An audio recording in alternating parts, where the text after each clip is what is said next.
नमस्कार दोस्तों, स्वागत है आपका टेक आलोक यूट्यूब चैनल में। मैं हूं आलोक और आज के इस वीडियो में हम न्यू रिक्रूटमेंट के बारे में डिस्कस करने वाले हैं। गाइज, उत्तर प्रदेश राज्य विद्युत उत्पादन निगम लिमिटेड की तरफ से junior engineer mechanical, junior engineer electrical, junior engineer electronics and instrumentation and junior engineer computer science और दोस्तों assistant accountant chemist grade 2 lab assistant की वैकेंसी आउट की गई। गाइज, इस वैकेंसी का काफी दिनों से इंतजार था जो कि अब यह खत्म हो चुका है। अगर आप इस वैकेंसी के लिए एलिजिबल हैं तो आप इस फॉर्म को जरूर अप्लाई कर सकते हैं। दोस्तों, ये एक बहुत ही अच्छी कंपनी है।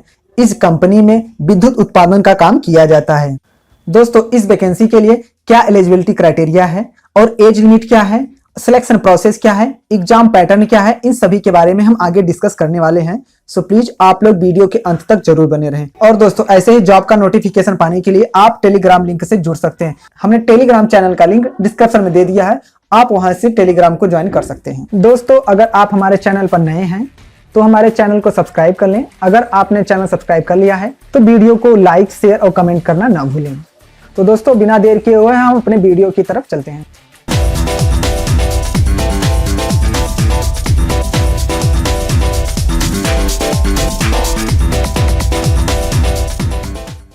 दोस्तों, उत्तर प्रदेश राज्य विद्युत उत्पादन निगम लिमिटेड के तरफ से junior engineer, assistant accountant, chemist grade 2, lab assistant के वैकेंसी के बारे में डिस्कस करने जा रहे हैं। दोस्तों, आइए नीचे चलते हैं और नोटिफिकेशन को देखते हैं। दोस्तों, यहाँ पर जूनियर इंजीनियर मैकेनिकल के लिए टोटल 33 पोस्ट हैं और इलेक्ट्रिकल के लिए यहाँ पर 29 पोस्ट है और इलेक्ट्रॉनिक्स के लिए टोटल 16 पोस्ट है और कंप्यूटर साइंस जूनियर इंजीनियर के लिए टोटल 4 सीट है और यहाँ पर असिस्टेंट अकाउंटेंट के लिए टोटल 21 सीट है। टोटल 21 सीट है और केमिस्ट ग्रेड 2 के लिए 14 सीट है। लैब असिस्टेंट के लिए 17 सीट है। दोस्तों, अगर टोटल वैकेंसी की बात करें तो कुल मिलाकर 134 वैकेंसी यहाँ पर होने वाली है। नीचे चलते हैं और यहाँ पर कुछ इंपॉर्टेंट पॉइंट्स दिए गए हैं, आप लोग इसे देख लीजिएगा। यहाँ पर अगर सैलरी की बात करें तो जूनियर इंजीनियर के लिए जो सैलरी रहने वाली है वो 44,900 रुपए पर मंथ आपकी सैलरी रहने वाली है। असिस्टेंट अकाउंटेंट के लिए जो सैलरी रहने वाली है वह 29,800 रुपए पर मंथ सैलरी रहेगा। केमिस्ट ग्रेड 2 के लिए 36,800 रुपए सैलरी है। लैब असिस्टेंट के लिए 27,200 रुपए प्रतिमाह सैलरी रहने वाली है। दोस्तों, नीचे चलते हैं। अनिवार्य शैक्षिक अर्हताएं दी गई हैं, हम उसके बारे में देख लेते हैं। Guys, junior engineer mechanical, electrical, electronics और कंप्यूटर साइंस के क्वालिफिकेशन की अगर बात करें, पहला पॉइंट जो इसमें दिया मैं पढ़कर आपको बता देता हूं। Knowledge of Hindi in Devanagari inscript if the candidate has not passed high school और equivalent examination in Hindi, he she has to clear the exam conducted by the regulatory authority UP earlier known as registrar department examination government of Uttar Pradesh within 3 year of joining। दोस्तों, अगर आपने 10th matriculation या high school में हिंदी विषय के साथ आपने exam को पास किया है तो आप इस फॉर्म को अप्लाई करने के लिए एलिजिबल होंगे। अगर आपने हाई स्कूल या 10th या मैट्रिक में आपने हिंदी विषय नहीं लिया था तो उसके लिए डरने की कोई बात नहीं है। अगर आपका वहां पर ज्वाइनिंग हो जाता है तो ज्वाइनिंग के 3 साल के अंदर आपको हिंदी सब्जेक्ट के साथ आपको एग्जाम को पास करना होगा। एक छोटा सा हिंदी का एग्जाम होगा, आप उस एग्जाम को इजीली पास कर सकते हैं। जो पॉइंट ए है वो सभी वैकेंसी के लिए मस्ट और इम्पोर्टेंट रहने वाला है। नीचे यहाँ पर दूसरा पॉइंट दिया गया है, 3 year diploma examination in electrical, mechanical, electronics, control and instrumentation और computer engineering from a institute recognized by the state government. दोस्तों, अगर आपके पास 3 साल का डिप्लोमा है, वो भी इलेक्ट्रिकल या मैकेनिकल या इलेक्ट्रॉनिक या कंट्रोल इंस्ट्रूमेंटेशन या फिर कंप्यूटर साइंस में इंजीनियरिंग है, तो आप इस वैकेंसी के लिए एलिजिबल होंगे।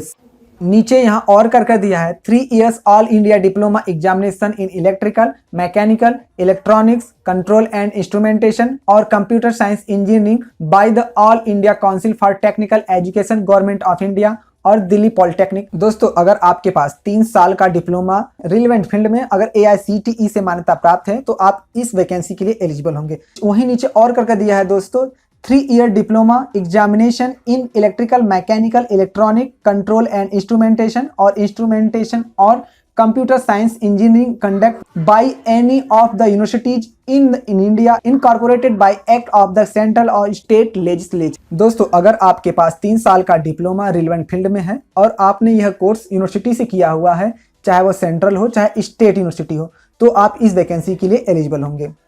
दोस्तों नीचे यहाँ और करके दिया है, यहाँ पर लेटरल एंट्री वाले भी अप्लाई कर सकते हैं। लेटरल एंट्री वाले भी इस वैकेंसी के लिए एलिजिबल होने वाले हैं। यहाँ पर नीचे दिया गया है, final examination held by the state board of technical education Uttar Pradesh for 2 year diploma course in mechanical engineering, machine tools and technology, electrical engineering, electrical technology and electronics control and instrumentation and computer science engineering respect of student trend at the under mention instruction, government polytechnic Lucknow, national polytechnic Nainital. दोस्तों अगर आप lateral entry से हैं और government polytechnic Lucknow, national polytechnic Nainital से अगर आप हैं तो आप इस वैकेंसी के लिए एलिजिबल हैं।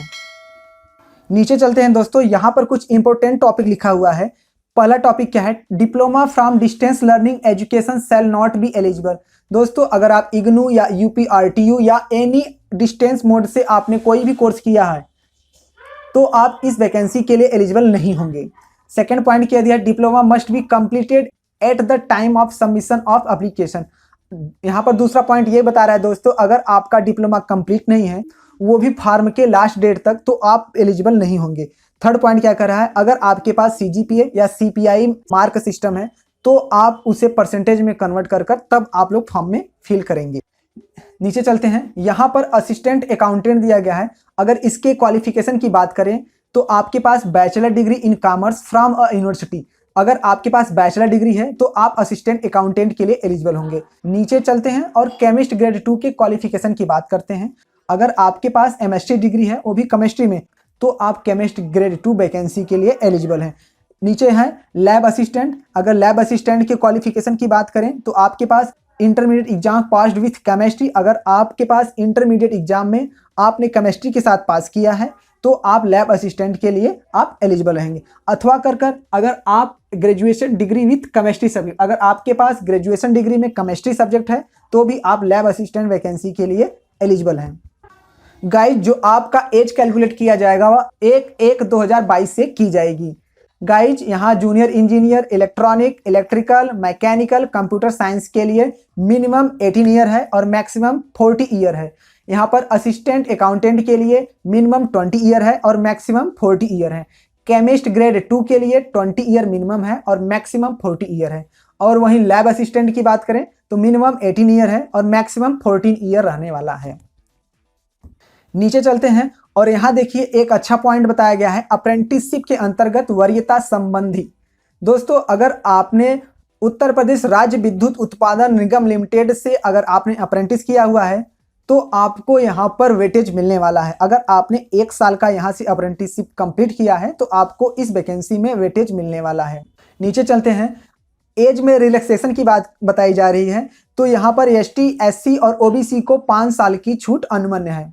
5 साल की छूट उनको दिया जाएगा। नीचे चलते हैं और यहाँ पर एप्लीकेशन फीस की बात करते हैं। जो एप्लीकेशन फीस रहने वाला है junior engineer electronic, electrical, mechanical और कंप्यूटर साइंस के लिए वह कैटेगरीज वाइज यहाँ पर दिया गया है। तो एसटी और एससी है, अगर उत्तर प्रदेश के मूल निवासी एसटी एससी हैं तो उनका 826 रुपये लगने वाला है। अगर आप उत्तर प्रदेश या अदर स्टेट से हैं तो आपका 1180 रुपये लगने वाला है। नीचे यहाँ एक और पॉइंट दिया गया है, केवल अवर अभियंता प्रशिक्षु ईएनएम पद हेतु 1, 2, 3 जो पद कोड है 1, 2, 3 के लिए आपका 12 रुपये आपका फीस लगने वाला है। दोस्तों अगर सिलेक्शन प्रक्रिया की बात करें तो junior engineer ENM, assistant accountant, chemist grade 2 और लैब असिस्टेंट के लिए CBT 1 होगा। CBT 1 जो होगा वो आपका टोटल 3 आवर का रहेगा। और यहाँ पर नीचे दिया गया है कि अगर आप एग्जाम को पास करते हैं तो उसके 1.5 गुना अभ्यर्थियों को अभिलेखी परीक्षण हेतु आमंत्रित किया जाएगा। दैट मीन्स डॉक्यूमेंट वेरिफिकेशन के लिए बुलाया जाएगा। यहाँ पर आपके एग्जाम पैटर्न के बारे में बताया गया है। जो आपका एग्जाम पैटर्न रहने वाला है जूनियर इंजीनियर के लिए, जो एग्जाम पैटर्न रहने वाला है उसमें पार्ट 1 और पार्ट 2 होंगे। पार्ट 1 में 150 क्वेश्चन रहेंगे और पार्ट 2 में 50 क्वेश्चन रहेंगे। टोटल 200 क्वेश्चन रहेंगे और आपका जो एक क्वेश्चन रहेगा उसका 1 मार्क्स दिया जाएगा। और अगर आप एक क्वेश्चन को गलत करते हैं तो उसका 1/4 मार्क्स काट लिया जाएगा। मीन्स निगेटिव मार्किंग का भी प्रावधान किया गया है। नीचे चलते हैं, असिस्टेंट अकाउंटेंट के लिए इसमें भी 2 पार्ट होंगे।